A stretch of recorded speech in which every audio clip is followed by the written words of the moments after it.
Good morning everyone! Welcome back to my channel. It's me again, Liza Gray. For today's vlog guys, ay nandito tayo ngayon sa kitchen at tayo ay maghuhugas na ng mga pinagkainan ng mga guests.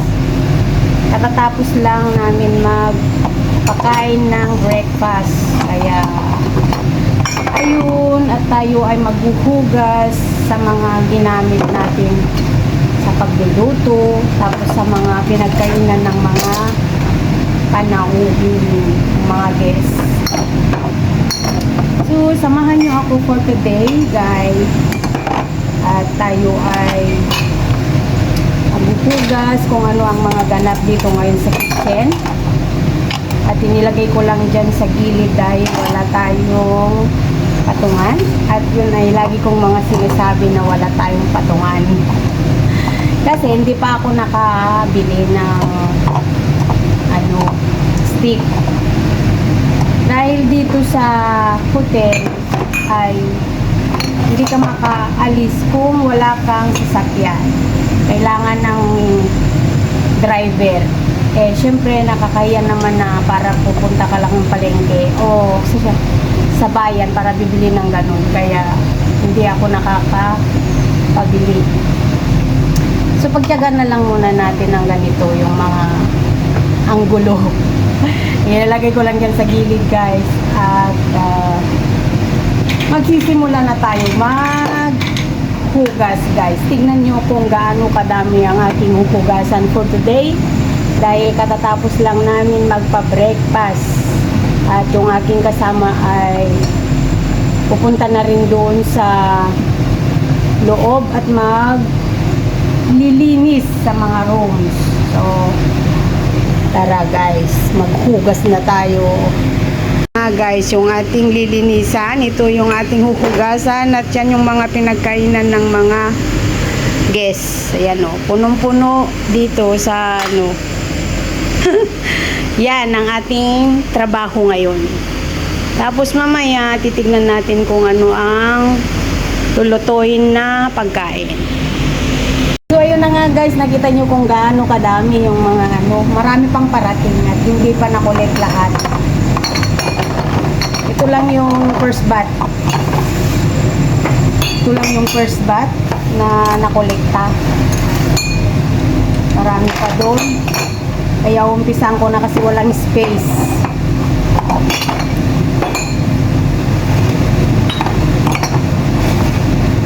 Yan, walang space guys. Wala tayong space. Ano ba yan? Ang hirap naman maghugas. Hirap naman mag-video na walang patungan. Baka next meron na tayong patungan guys. Mag-improve na. Mag-improve na.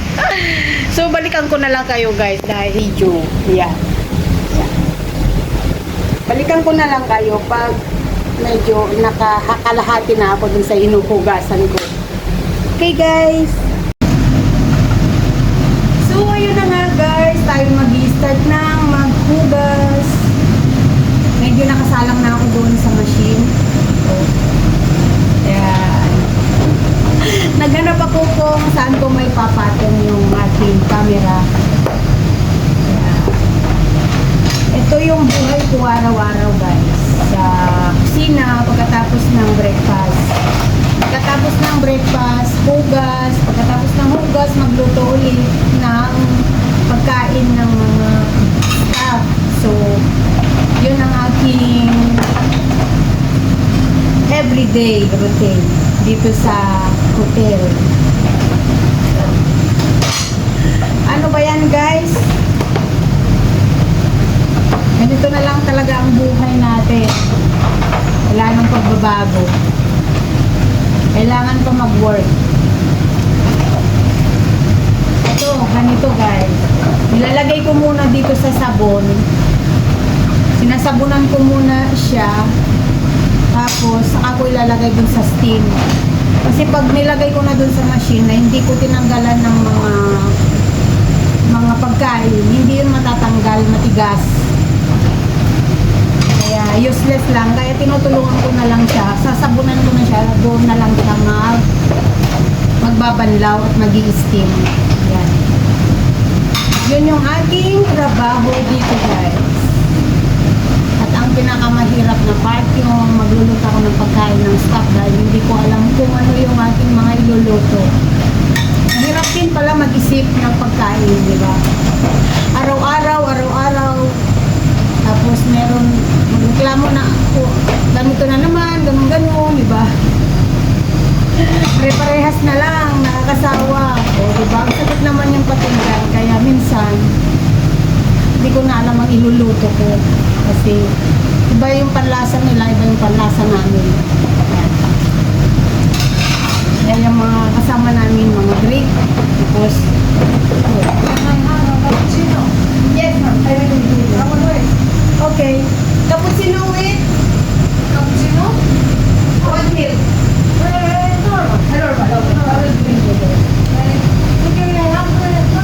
Okay, I will bring you there. So, ayun, pinag-order.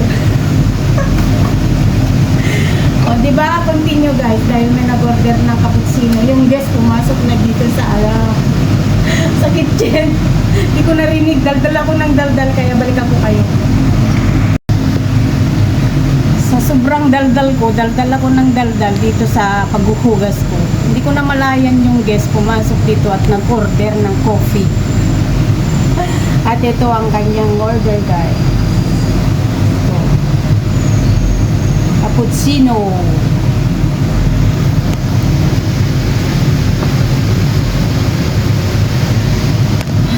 Yan ang cappuccino. So, balikan ko na lang kayo guys kasi ihahatid ko muna tong order niya. Kaya, balikan ko kayo. Ay, na-deliver ko na guys. Nandito na ako. Nandito na ulit. Deliver ko na yung order ng guest. Pumasok sa kusina. Hindi ko kasi narinig na nagkakatok doon sa labas. Kaya pumasok na. Wala palang tao sa bar. Kaya pumasok. Nakita niya tuloy yung mga ano dito, tambak na hugasan, kakahiya. Okay lang naman, malinis naman dito. Kaya lang mga diba, tambak. Tapos nadat nga niya ako daldal ng daldal nung kay kausap ko. Diba? Nakakaloka. Yan. Hugas pa more and hugas pa. Yun na nga guys, ito yung ating work everyday. Hugas-hugas. Pagkatapos magluto ng pa-breakfast, hugasan ko na yung pinagkainan nila. Yan. Everyday. Ano na naman? Nagugulat na ako sa ano ba?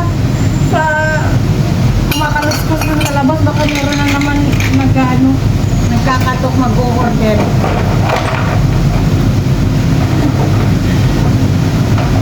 Papasok na naman dito. So guys, ilalagay na natin ito dito. Ilalagay na.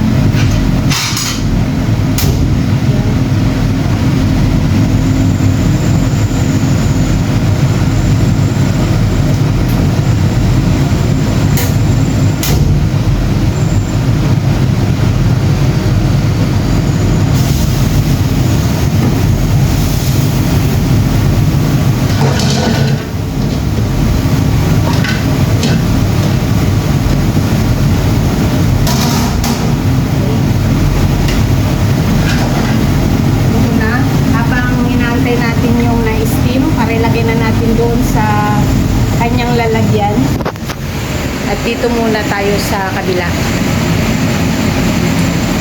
Ayan. Dito muna tayo guys. Maraming gawain sa kusina. Ang kusina ay hindi natatapos sa trabaho. Kasi maya-maya may nag-order ng pagkain, hindi kaya kape, ganyan. Ayan, balikan ko na lang.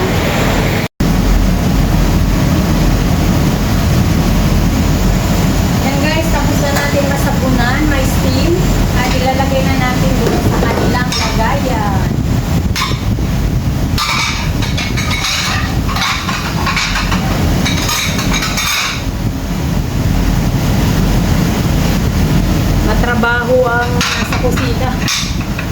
Hugasan mo, punasan mo.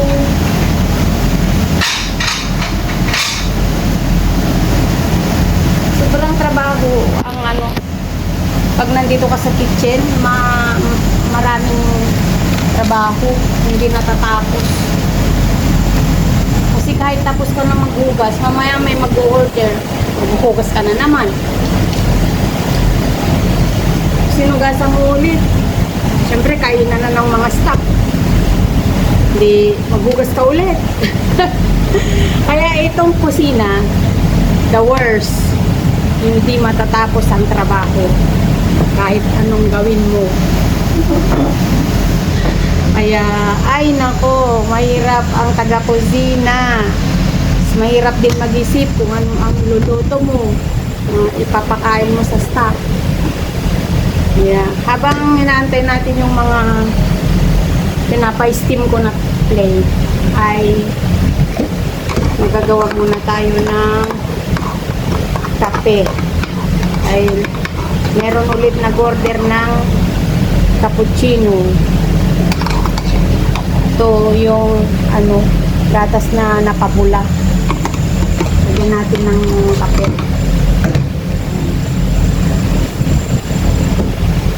Wala talagang katapusan. Baka naman. So, ayan. So, ayan na nga guys ang sinasabi ko. At hindi pa ako tapos maghugas ng pinagkainan nila ng agahan. At may nag-order na naman ng tanghalian. O, diba guys? Yun yung sinasabi ko na walang katapusan itong kusina. Hindi pa nga ako nakakapaglagay ng mga, ayan, ng mga winashing ko na mga plate. Hindi pa tapos yung aking mga hinuhugasan sa lababo. At meron na naman nag-order ng burger. So, gagawa tayo ngayon ng burger, guys. Gagawa tayo ngayon ng burger. Dahil may order. To be continue ulit yung aking hinuhugasan. To be continue ang ating hinuhugasan. Ay,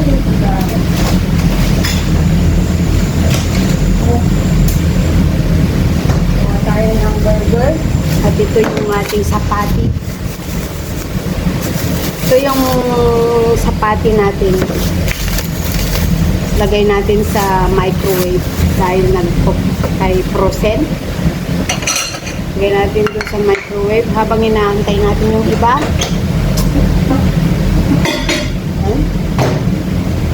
Defrost muna natin. Defrost muna natin yung sapati. Tapos gagayat tayo ng ibang ingredients ng ating burger.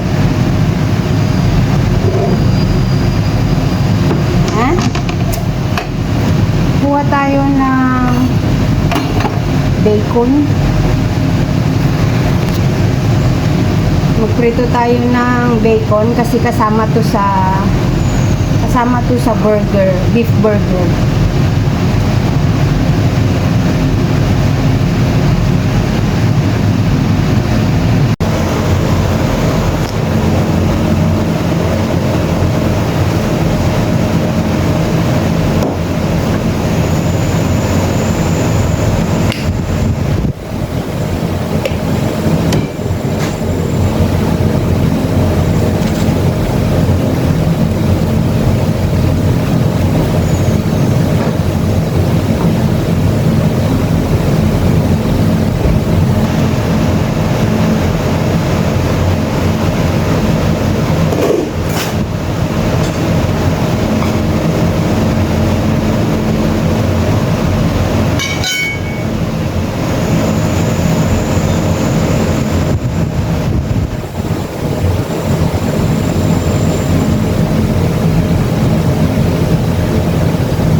Dalawang burger guys. Ang order.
Ito na yung order.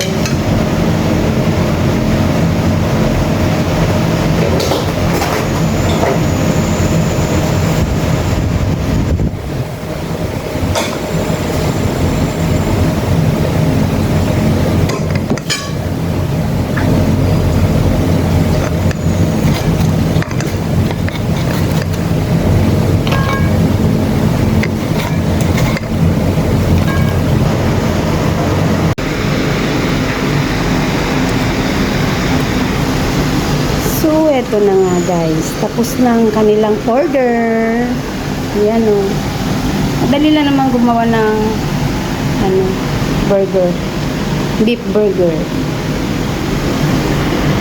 So, ready for serve. So, ayan guys. Tapos nang mag-deliver. Pwede nang na-deliver na yung order. Ngayon ay to be continue ang aking hinuhugasan. Hindi talaga matapos-tapos ang trabaho dito sa kitchen guys. Sabi ko sa inyo, everyday routine, all day. All day. Ayan, to be continue guys. Ang aking kitchen ay mess ulit. Hindi pa nga ito na ilalagay sa lagayan at may order na naman. So, babalikan ko kayo ulit. Panay tayo balik kasi wala tayong taga-video. So, balik ka po ulit guys in a while. Katatapos lang natin maghugas lahat. Tapos guys, ang dami na namang order. Daming order na pagkain. Ayan. Gawa ako ngayon ng Caesar salad, barbecue, tapos patatas. Yes? Patatas. Yan. May order? You have order?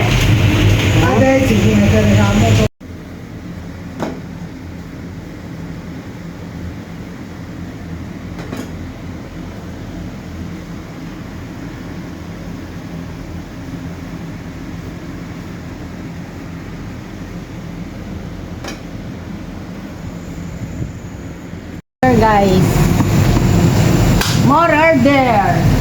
My goodness,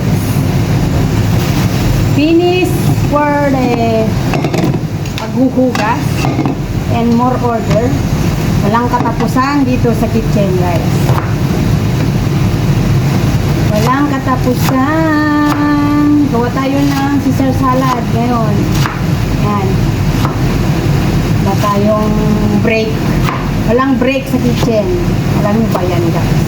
Sì, Yes, madam. e so capo mo katana ben signor.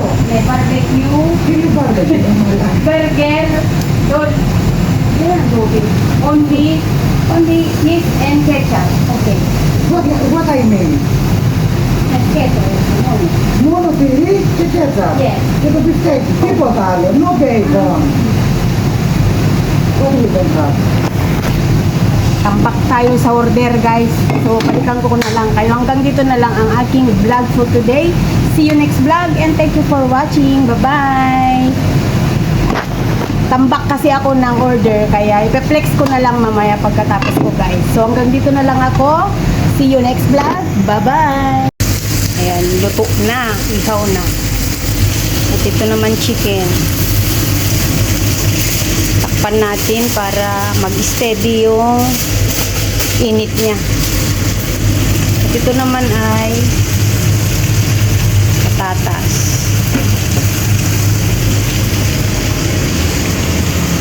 At ito naman yung gagawin kong barbecue. Nalagyan ko na to ng mga ingredients. Bababad na lang natin, guys. Tapos tutuhugin ko na yan mamaya pag nababad. Dalawang bowl na to. Ito naman ay chicken yan, at ito naman ay pork. Yan lang. Nilagyan ko to ng whiskey. Binabad ko to sa whiskey, guys. Nilagyan ko siya ng whiskey para yung bango ay maging stable at yung taste masarap. At ito naman yung manok, ganon din yung ingredients niya, parehas lang sila.